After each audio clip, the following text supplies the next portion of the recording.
Hello दोस्तों, आप देख रहे हैं आयत स्टोरी, एक डरावनी कहानी। तो चलिए कहानी की ओर चलते हैं।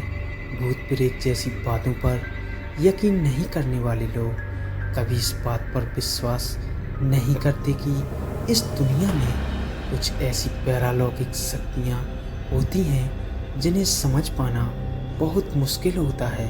उनके लिए यह सब सिर्फ मनगढ़ंत और काल्पनिक तथ्य हैं जिसे सिर्फ मनोरंजन के तौर पर ही प्रयोग किया जाता है। ऐसे में जाहिर है कि वह व्यक्ति सच का पता लगाने के लिए कुछ न कुछ इंतजाम तो जरूर करेगा, और हो सकता है उन इंतजामों में उसे वो भी दिख जाए जिसके बारे में वह कभी सोच भी नहीं सकता। ऐसे ही कुछ हुआ ऑस्ट्रेलिया के तस्मानिया शहर में रहने वाले एक पुरुष के साथ। उस पुरुष के साथ हर समय अजीबोगरीब घटनाएं होती थी। वह जब भी घर में होता था उसे यही लगता था कि उसके आसपास आत्माओं का पहरा है। उसे घर की रसोई में से हर समय अजीबोगरीब आवाज़ें आती थीं, जिसके चलते उसे यह यकीन सा हो गया था कि कुछ न कुछ ऐसा है जो हर समय उसकी नज़र से बच जाता है। अपनी इस परेशानी का हल खोजने के लिए उसने एक ऐसी तरकीब निकाली जिसकी सहायता से वह सोच रहा था कि उसकी दुविधा का अंत हो जाएगा। लेकिन किसे पता था कि उसकी परेशानियों की एक नई शुरुआत होगी। उसने अपनी किचन में स्पाई कैमरा फिट करवा दिया और इस बारे में अपने 16 वर्षीय बेटे को भी कुछ नहीं बताया। इस घर में वह आदमी अपने बेटे के साथ रहता था। उसने कैमरे को किचन में लगवा दिया और 2 दिन बाद उसकी फुटेज देखने की योजना बनाई।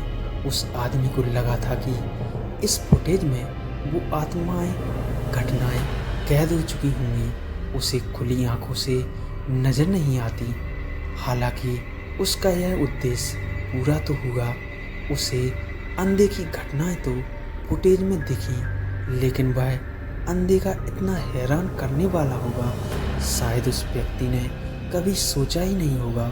उल्लेखनीय है कि उस फुटेज में उसने अपने 16 वर्षीय बेटे को अपनी ही 28 वर्षीय गर्लफ्रेंड के साथ सेक्स करते हुए देखा। उस शख्स की गर्लफ्रेंड पिछले 11 सालों से उसके साथ संबंध में थी। ऑस्ट्रेलिया की सुप्रीम कोर्ट ने उसकी गर्लफ्रेंड को 5 बार नाबालिग के साथ सेक्स करने का दोषी ठहराया और उस पर कड़ी कार्रवाई करने का भी निर्देश दिया। संबंधित महिला का तो यही कहना है कि उन्होंने शारीरिक संबंध नहीं बनाए, लेकिन 16 वर्षीय बेटा तो साफ कह रहा है कि उन दोनों ने कई बार पिता की गैर मौजूदगी में सेक्स किया है। इस बात से खफा उस शख्स ने भी पुलिस से कड़ी कार्रवाई करने की मांग की है। दोस्तों, यह छोटी सी कहानी आपको कैसी लगी कमेंट में हमें ज़रूर बताएं, और वीडियो को लाइक और चैनल को सब्सक्राइब ज़रूर करें। धन्यवाद।